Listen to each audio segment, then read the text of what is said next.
ఎలా ఉంటావు? ఎక్కడుంటావు? ఎక్కడ ఉన్నా తనతోనే ఉంటాన్రా. ఏ కూలోనాలో చేసుకుని బతుకుతాం. బతుకుని మళ్ళీ మొదటి మెట్టు నుండి మొదలు పెడతాం. అత్తయ్యా, వద్దత్తయ్యా, మీరు వెళ్ళండి. నా బ్రతికేదో నేను బ్రతుకుతాను. తల్లి కొడుకులని విడదీశానన్న అపవాదు నాకొద్దు. ఈ మాట నువ్వు ఇప్పుడు కాదు, మా అమ్మ నిన్ను వెతుక్కుంటూ వచ్చిందే అప్పుడు చెప్పి వెనక్కి పంపించాలి.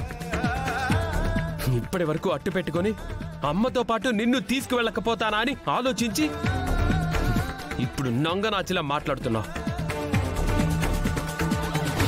చూసావా అమ్మా? ఇదే వీళ్ళ క్యారెక్టర్ అమ్మా. రేయ్, తన్ని ఏం అనొద్దని చెప్తున్నాను కదా. వచ్చిన దగ్గర నుంచి తను కూడా నన్ను వెళ్ళమని చెప్తోందిరా.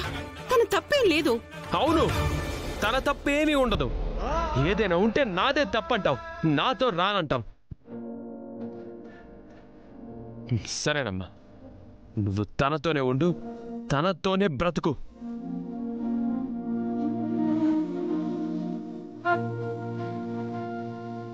అత్తయ్య, ప్లీజ్ అత్తయ్య, మీరు వెళ్ళండి అత్తయ్య.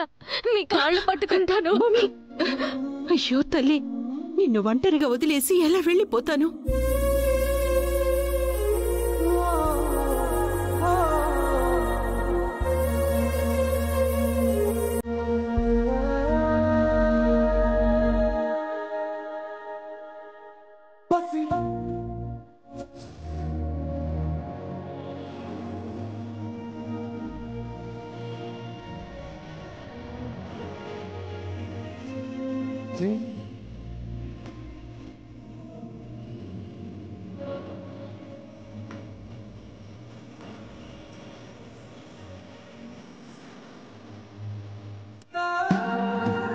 అదిగో పడేస్తున్నాడు. ఎలా అమ్మా, ఎలా నిన్ను వదిలేసి వెళ్ళిపోతాను? లైఫ్లో ఒక్క క్షణమైనా నిన్ను వదిలేసి ఉన్నానా?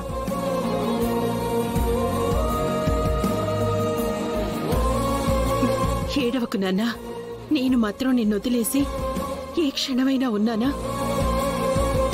కానీ ఒక ఆడపిల్లని నడి రోడ్డు మీద వదిలేసి వెళ్ళిపోవడం పాపంరా.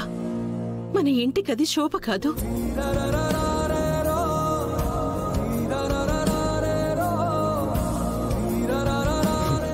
సరేమ్మా, నువ్వు చెప్పినట్టే భూమి మన ఇంటికి రావడానికి నేను ఒప్పుకుంటాను.